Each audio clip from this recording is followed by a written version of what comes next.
Someone knocked on the door this morning, and I opened it, still brushing my teeth, automatic as robot. I forgot to look through the peephole to see who it was. That's when I do when there are too many kids singing several off-key lines, caroling 2 weeks before Christmas, and banging on the door as though my house were burning. Or when people on my doorstep badger me into buying the most amazingly useless household contraptions or wave IDs. And certificates probably crafted along recto asking for money. I'm not proud of it, but sometimes I plunge the room in darkness and wait by the door for the insistent knocking to stop, a fugitive in my own apartment. So today, a gray Tuesday, I was rendered mute with my mouth full of minty foam. A long-haired girl stood there, big bone, generic black blouse, faded slim fit jeans, open-toed sandals, the heels of her shoes on each eye. She could have been my little sister. I watched her hands begin tracing the air, her face coming alive, no longer that of a stranger's. She was speaking in gestures, a deaf mute. She tried handing me what seemed to be a white envelope, empty as I suspected.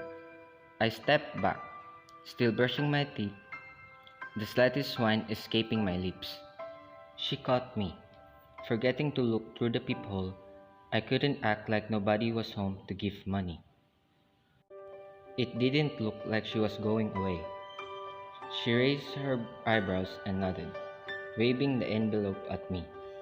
A sound issued from her throat, almost as if to say, "You know, this is good for you." She seemed taller, almost imperious, as though she were my mother bidding me to come closer because my hair was askew and my shirt wasn't properly tucked.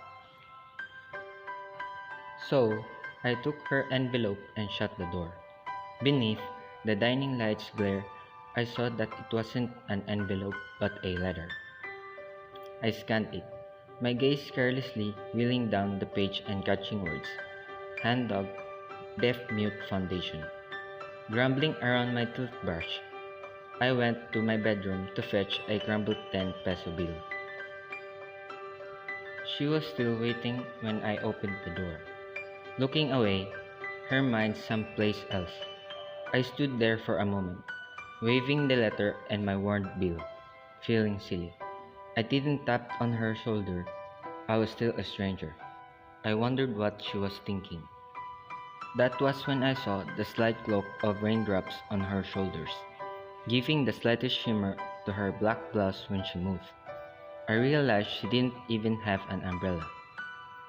She turned, seeing me at last. Mutely, I handed her the money, almost ashamed for not giving more. Now that I think about it, she could have been a fake.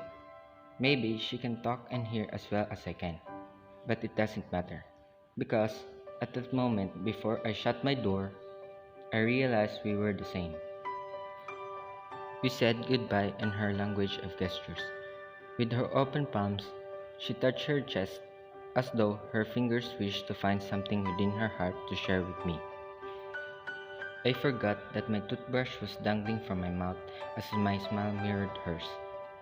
From her heart, she offered something airy and unseen in her hands, and I fumbled to do the same.